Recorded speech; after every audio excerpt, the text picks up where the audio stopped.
જય હિન્દ વિદ્યાર્થી મિત્રો, આશા રાખું છું કે તમે અને તમારા પરિવારજનો પોતાના ઘરે સ્વસ્થ અને સુરક્ષિત હશો. મારું નામ છે Bhavin sir from Sahas institute of commerce, your own personalize high tech digital classes for 11th-12th commerce, FY, SY, TY, BCom, CA and CS all levels.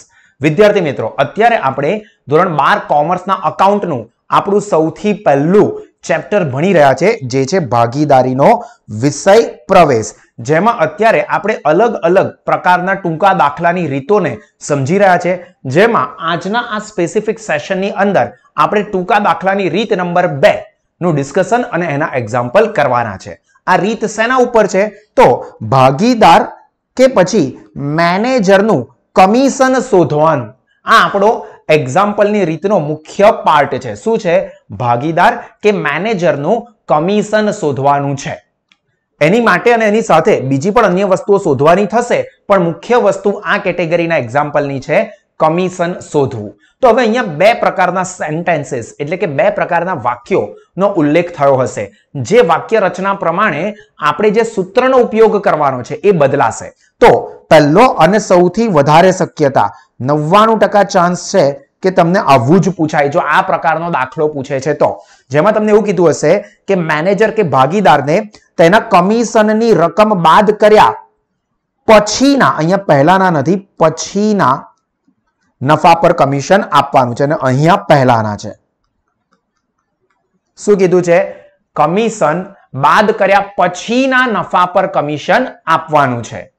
તો જ્યારે પણ દાખલામાં આ પ્રકારે ભાગીદાર કે મેનેજરને તેનું કમિશન આપ્યા બાદના કે પછીના નફા પર કમિશન ચૂકવવાનું છે એવું કે ત્યારે આપણે સૂત્ર વાપરવું પડશે કમિશનની રકમ બરાબર નફો એટલે કે પેઢીનો નફો જે એક્ઝામ્પલમાં આપેલો જ હશે ગુણ્યા કમિશનનો દર જે પણ આપણને એક્ઝામ્પલમાં આપેલો જ હશે છેદમાં 100 વત્તા કમિશનનો દર. શું આવશે સૂત્ર? કમિશનની રકમ બરાબર પેઢીનો નફો ગુણ્યા કમિશનનો દર છેદમાં 100 વત્તા કમિશનનો દર. મતલબ કે ફોર એક્ઝામ્પલ ભાગીદારી પેઢીનો નફો આપ્યો છે 66,000, તો અહીંયા નફો લખીશું 66,000 અને કમિશનનો દર કીધો છે ફોર એક્ઝામ્પલ 10%, તો અહીંયા ગુણ્યા કમિશનનો દર 10 છેદમાં 100 વત્તા કમિશનનો દર મતલબ 100 વત્તા 10 એટલે કેટલા થઈ જશે? 110. તો અહીંયા શું લખાશે? 66,000 ગુણ્યા 10 છેદમાં 110, કારણ કે કમિશનનો દર વત્તા 100 કરવાના છે. તો ફરીથી જ્યારે તમને દાખલામાં આવું કીધું હોય કે મેનેજર કે ભાગીદારને તેનું કમિશન આપ્યા બાદના નફા પર કમિશન ચૂકવવાનું છે, તો કમિશનની રકમ બરાબર પેઢીનો નફો ગુણ્યા કમિશનનો દર છેદમાં 100 વત્તા કમિશનનો દર. શું કીધું? ફરીથી બધા જ મારી સાથે બોલશે. મેનેજરનું કે ભાગીદારનું કમિશન બરાબર પેઢીનો નફો ગુણ્યા કમિશનનો દર છેદમાં 100 વત્તા કમિશનનો દર. અને બીજું જેની શક્યતાઓ થોડીક ઓછી છે, જેમાં શું કીધું છે? કમિશન બાદ કર્યા પહેલાના નફા પર કમિશન. તો કમિશન બાદ કર્યા પહેલાના નફા પર કમિશન એટલે જે નફો છે ને સીધો એના ઉપર કમિશનનો દર લગાવવાનો. એટલે કમિશનની રકમ ઇઝ ઇક્વલ ટુ નફો જે આપણે એક્ઝામ્પલમાં લીધો ફોર એક્ઝામ્પલ 66,000 ગુણ્યા કમિશનનો દર કેટલો છે? 10 અને પછી ટકાનું બટન દબાઈ દેવાનું કેલ્ક્યુલેટર પર. તો 66,000 ગુણ્યા 10% જે આન્સર મળે આપણો ફાઇનલ. એટલે જો બે વસ્તુ ફરીથી તમને દાખલામાં એવું કીધું હોય કે ભાગીદાર કે મેનેજરને તેનું કમિશન આપ્યા બાદના નફા પર કમિશન ચૂકવો, તો કમિશનની રકમ માટે આ સૂત્ર નફો ગુણ્યા કમિશનનો દર છેદમાં 100 વત્તા કમિશનનો દર. અને એવું કીધું છે કે ભાગીદારને કે મેનેજરને નફાનું 10% કે 100% કમિશન ચૂકવો. નફા બાદનું કે કમિશન બાદનું એવું નથી કીધું, માત્ર કીધું છે નફા પર 10% કમિશન ચૂકવો, કાં તો કમિશન બાદ કર્યા પહેલાના નફા પર 10% કમિશન કે કોઈ પણ ટકા ચૂકવો એવું કીધું હોય, તો પેઢીનો નફો ગુણ્યા કમિશનનો દર આ સૂત્રનો ઉપયોગ કરવાનો રહેશે. ક્લિયર થાય છે બધા? તો જો આ આપણી મેઇન ફોર્મ્યુલા થઈ ગઈ, મેઇન સૂત્ર થઈ ગયું. હવે આ પ્રકારના દાખલામાં આપણે સ્ટેપ ટુ સ્ટેપ કેવી રીતે શોધવાનું હશે? તો તમને દાખલામાં પેઢીનો નફો આપ્યો હશે, ભાગીદાર કે મેનેજર લગભગ ભાગીદારનું આપ્યું હશે, કમિશનનો દર આપ્યો હશે, ભાગીદારનો નફા નુકસાનનું પ્રમાણ આપેલું હોઈ શકે, ના આપ્યું હોય તો સરખા હિસ્સે લેવાનું રહેશે. અને તમને એવું પૂછ્યું હશે કે ભાગીદારને કુલ કેટલી રકમ મળશે, આ રીતે પૂછ્યું હશે. શું કીધું? કે તમને પેઢીનો નફો આપ્યો હશે, ભાગીદારનો કમિશનનો દર આપ્યો હશે, એની સાથે સાથે ભાગીદારો વચ્ચેના નફા નુકસાનનું પ્રમાણ આપ્યું હશે, ના આપ્યું હોય તો સરખા હિસ્સે લેવું, અને તમને પૂછ્યું હશે કે ભાગીદારને કુલ કેટલી રકમ મળશે. કુલ રકમ મતલબ એની નફાના હિસ્સાની રકમ વત્તા એનો કમિશન, આ બંને મળીને કુલ કેટલી રકમ મળશે એ શોધવાનું કીધું હશે. તો જો 4 સ્ટેપમાં આ દાખલા કરવાના આવશે. સ્ટેપ 1 કમિશનની રકમ શોધવાની રહેશે. કમિશનની રકમ પ્રકાર 1 કાં તો પ્રકાર 2, જે બંને આપણે જોઈ લીધું. આ પ્રકાર 1 નું સૂત્ર, પ્રકાર 2 નું સૂત્ર. દાખલામાં શું કીધું છે એના પ્રમાણે પ્રકાર 1 અથવા 2 ના સૂત્રનો ઉપયોગ કરી અને આપણે ભાગીદારનું કમિશન આપણે શોધી લઈશું. હવે નફામાંથી ભાગીદારનું કમિશન મળી ગયું, જે ઓબ્વિયસ છે કે નફામાંથી બાદ જ કરવાનું હોય, કારણ કે કમિશન પેઢી ભાગીદારને ચૂકવશે, તો પેઢી માટે તો ખર્ચ થયો, મતલબ નફાની રકમ ઘટી જાય. તો સ્ટેપ 2 બાકીનો અથવા વધેલો નફો એ શોધીશું. તો બાકીનો અથવા વધેલો નફો બરાબર કુલ નફો જે દાખલામાં આપેલો જ હશે, એમાંથી કમિશનની રકમ જે આપણે સ્ટેપ 1 માં શોધી એને શું કરીશું, બાદ કરી દઈશું. તો કુલ નફામાંથી કમિશનની રકમ બાદ કરીશું તો આપણને મળશે વધેલો નફો. પછી આ જે વધેલો નફો છે એટલે કે એને કહેવાય વહેંચણી પાત્ર નફો, જેને ભાગીદારોના નફા નુકસાનના પ્રમાણમાં વહેંચીશું. નફા નુકસાન પ્રમાણમાં તો જે પેઢીનો નફો આપ્યો હશે એમાંથી માત્ર જે ભાગીદારની રકમ આપણને શોધવાની કીધી હશે એના જ હિસ્સાનો નફો આપણે શોધીશું. તો ભાગીદારના હિસ્સાનો નફો બરાબર વધેલો નફો જે આપણને આ સ્ટેપ 2 માં મળ્યો હશે તે ગુણ્યા ભાગીદારનો નફાનો હિસ્સો અથવા પ્રમાણ, જે પણ આપણને એક્ઝામ્પલમાંથી ખબર પડી જશે. અને હવે ભાગીદારના હિસ્સાનો નફો પણ મળી ગયો આ સ્ટેપ 3, અને ભાગીદારનું કમિશન પણ મળી ગયું. તો હવે છેલ્લું કુલ રકમ બરાબર ભાગીદારનું કમિશન જે આપણને આ સ્ટેપ 1 માં મળ્યું વત્તા ભાગીદારના હિસ્સાનો નફો જે આપણને આ સ્ટેપ 3 માં મળ્યો. આ બંનેનો સરવાળો કરીશું એટલે આપણી કુલ રકમ થઈ ગઈ. બોલો ખબર પડી? 4 સ્ટેપ. પહેલા ભાગીદારનું કમિશન શોધીશું પ્રકાર 1 કે પ્રકાર 2 નો ઉપયોગ કરીને. બીજું પેઢીનો વધેલો નફો શોધીશું. ત્રીજું ભાગીદારના હિસ્સાનો નફો શોધીશું. અને ચોથો કુલ રકમ એટલે કે ભાગીદારનું કમિશન વત્તા ભાગીદારના હિસ્સાનો નફો. તો આપણો અંતિમ આન્સર આવી જશે. ખબર પડી? તો પહેલા આને સમજીને આપણા પેમ્પલેટમાંથી જોઈને લખી દો અને એના પછી આપણે આના દાખલાની પ્રેક્ટિસ કરી રહ્યા છે. તો પહેલા વિડીયોને પોઝ કરી અને આ 2 વસ્તુઓ આપણા સાહસ પેમ્પલેટમાંથી જોઈને તમારે નોટબુકમાં લખી દો. ચાલો વિદ્યાર્થી મિત્રો, જો તમે આટલી વસ્તુઓ લખી દીધી હોય તો હવે આપણે એક્ઝામ્પલની પ્રેક્ટિસ કરીશું.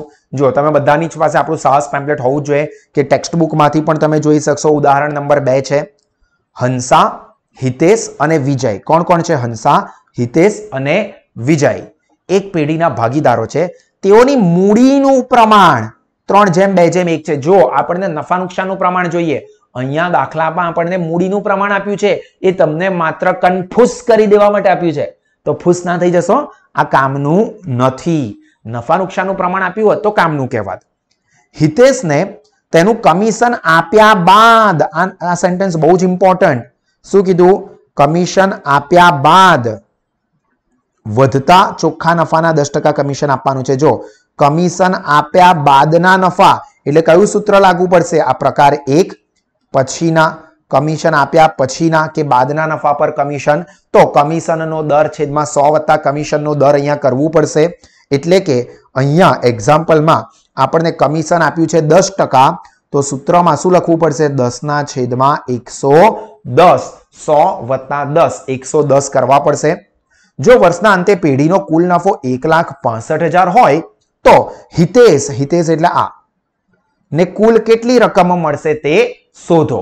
એટલે હિતેશને મળતી કુલ રકમમાં શું આવે?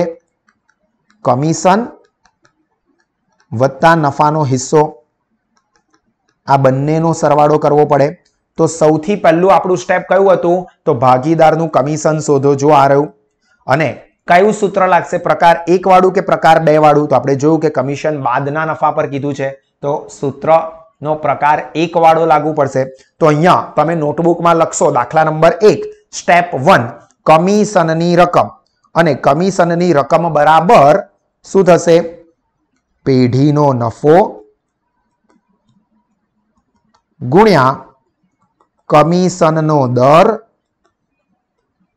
છેદમાં 100 વત્તા કમિશનનો દર. આ રીતે વ્યવસ્થિત તમારે લખવાનું રહેશે. હવે દાખલામાં જો પેઢીનો નફો કેટલો આપેલો છે 1,65,000 રૂપિયા આ રહ્યું જુઓ મળ્યું ગુણ્યા કમિશનનો દર કેટલો છે 10% જુઓ આ રહ્યું બીજી જ લાઈનમાં છેદમાં 100 વત્તા કમિશનનો દર 100 વત્તા કમિશનનો દર. જો તમે 100 વત્તા 10 આવું ના લખીને સીધું જ 110 લખી દો છો ને તો પણ ચાલશે. આ તો તમને ખબર પડે એટલા માટે હું પહેલા દાખલામાં લખીને બતાવું છું. તમારે ડાયરેક્ટ આવું જ લખવાનું 1,65,000 ગુણ્યા 10 છેદમાં 110. તો હવે આપણે કેલ્ક્યુલેટર પર આની ગણતરી કરીએ. જુઓ 1,65,000 ગુણ્યા 10 છેદમાં 110 તો કેટલું આવ્યું 15,000 રૂપિયા. આ ભાગીદાર હિતેશનું કમિશન. આપણો સ્ટેપ 1 નો જવાબ આવી ગયો. ભાગીદાર હિતેશનું કમિશન. હવે સ્ટેપ 2 પેઢીનો વધેલો કે બાકીનો નફો આપણે જોઈશે. તો આપણે અહીંયા લખીશું બાકીનો નફો બરાબર કુલ નફો માઇનસ ભાગીદારનું કમિશન, જે આપણે સ્ટેપ 1 માં શોધી દીધું. તો કુલ નફો તો દાખલામાં આપેલો છે 1,65,000 રૂપિયા. તો અહીંયા 1,65,000 માઇનસ કમિશન મળ્યું 15,000 રૂપિયા. તો કેલ્ક્યુલેટર ઉપર 1,65,000 માઇનસ 15,000 તો કેટલું થઈ ગયું 1,50,000. તો અહીંયા 1,50,000 એ શું થઈ ગયો આપણો બાકીનો અથવા વધેલો પેઢીનો નફો. હવે ત્રીજું સ્ટેપ આપણે હિતેશના હિસ્સાનો નફો જોઈશે. હવે જો અહીંયા હિતેશનો હિસ્સો કેટલો છે તો આ હિતેશ એટલે બીજા નંબરનું નામ છે હંસા હિતેશ વિજય વચ્ચે વાળું. તો અહીંયા 3:2:1 તો એમાં વચ્ચે હિતેશનું પ્રમાણ લઈશું ના, કારણ કે આ મૂડીનું પ્રમાણ છે અને આપણને જોઈએ નફા નુકસાનનું પ્રમાણ. જે આ દાખલામાં નફા નુકસાનના પ્રમાણ માટે કોઈ જ માહિતી નથી તો પછી એ પરિસ્થિતિમાં ભારતીય ભાગીદારી કાયદો 1932 ની જોગવાઈ શું કહે છે નફો અને નુકસાન સરખા હિસ્સે વહેંચાશે. તો અહીંયા આપણે પહેલા લખી દઈએ નફા નુકસાનનું પ્રમાણ શું રહેશે 1:1:1 મતલબ કુલ થઈ ગયું 3. 1:1:1 મતલબ કુલ થઈ ગયું 3. એમાં હિતેશ વચ્ચેવાળો છે એટલે વચ્ચે એનું નામ છે તો એ 1 હિસ્સો એનો આવશે. તો ચાલો હવે આપણે સૂત્ર લખીશું હિતેશનો નફો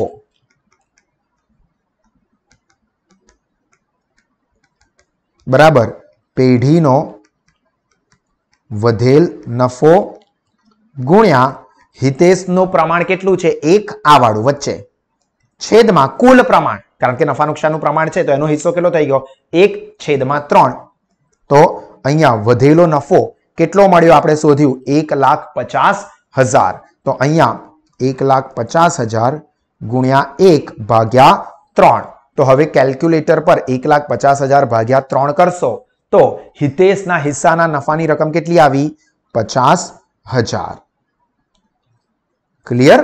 અને હવે અંતિમ મુખ્ય વસ્તુ જે આપણને પૂછી છે કે હિતેશને કુલ કેટલી રકમ મળશે, જેમાં કમિશનની રકમ વત્તા નફાની રકમ જે બંને શોધી કાઢ્યું. આ થઈ ગઈ કમિશનની રકમ અને આ નફાની રકમ.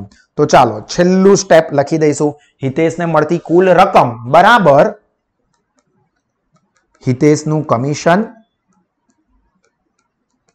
વત્તા હિતેશના હિસ્સાનો નફો.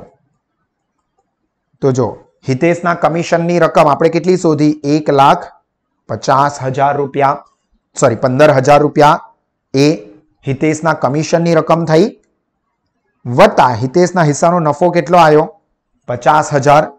તો વત્તા 50,000.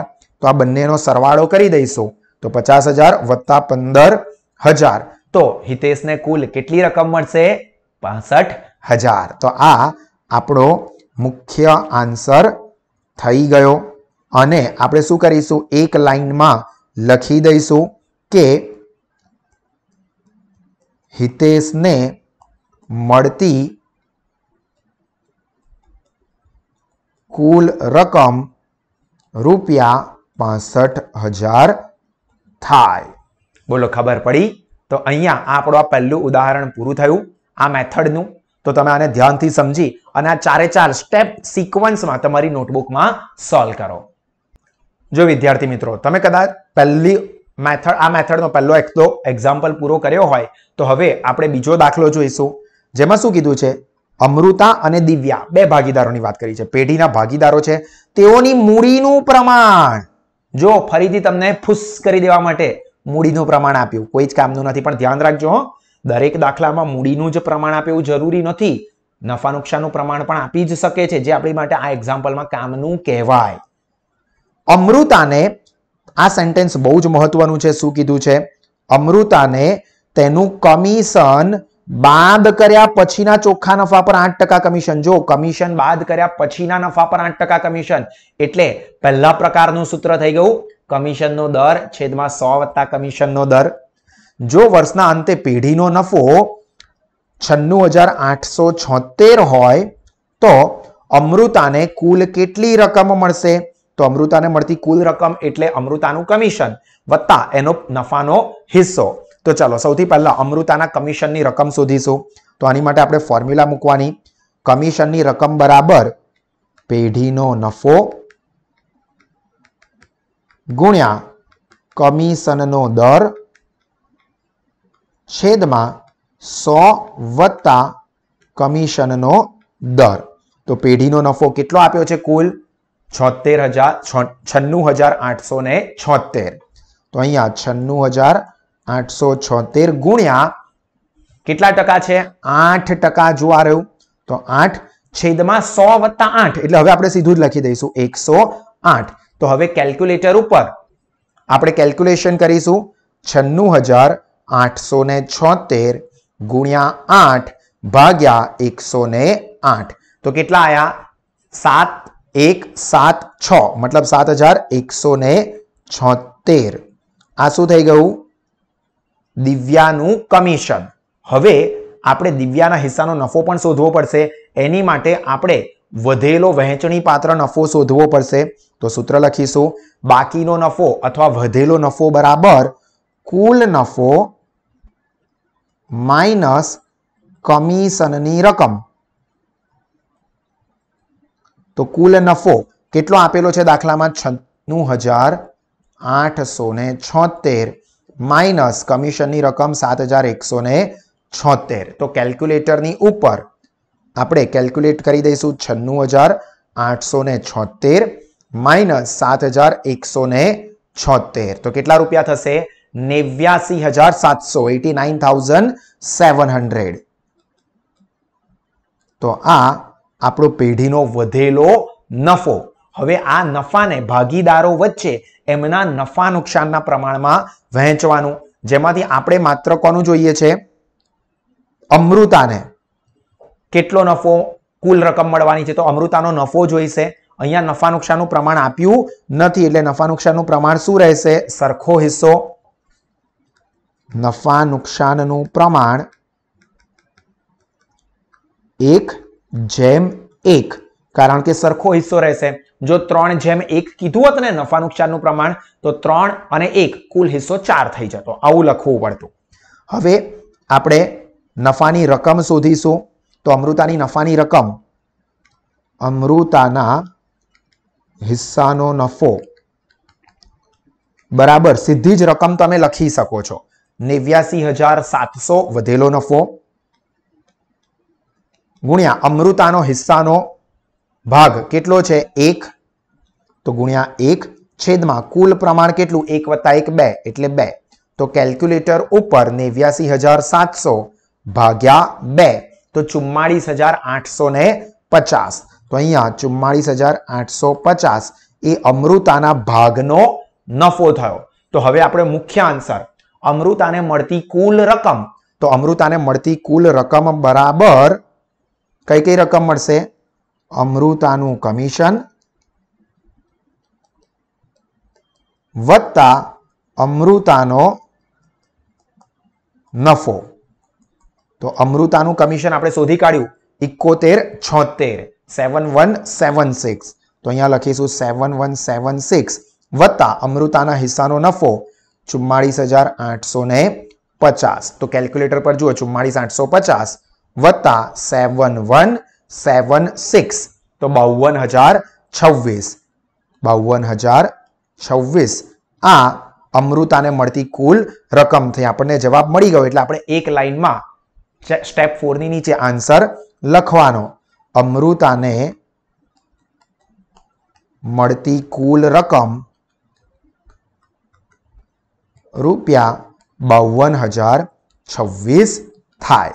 ખબર પડી વિદ્યાર્થી મિત્રો? તો અહીંયા આપણો આ સેકન્ડ નંબરનો પણ દાખલો પૂરો થયો. અને પણ તમે ધ્યાનથી સમજીને વિડીયોને પોઝ કરીને નોટબુકમાં એકદમ વ્યવસ્થિત રીતે લખી દો. અને જો તમારે આ જ પ્રકારનું શ્રેષ્ઠ શિક્ષણ ધોરણ 12 કોમર્સના બધા જ વિષયો માટે મેળવવું છે તથા ધોરણ 12 કોમર્સ પછી પણ એકદમ સારામાં સારું કરિયર CA, CS કે FY, SY, TY માં બનાવવું છે તો સાહસ ઇન્સ્ટિટ્યૂટ કે સાહસ સ્માર્ટ સ્ટડીઝ એપનો તમે ઉપયોગ કરી અને સૌથી ઓછામાં ઓછી ફીસમાં શ્રેષ્ઠ શિક્ષણ સાથે જબરજસ્ત કારકિર્દી બનાવી શકો છો. તો આપણો આ લેક્ચર અહીંયા પૂરો કરીએ છીએ. God bless you all. જય હિન્દ.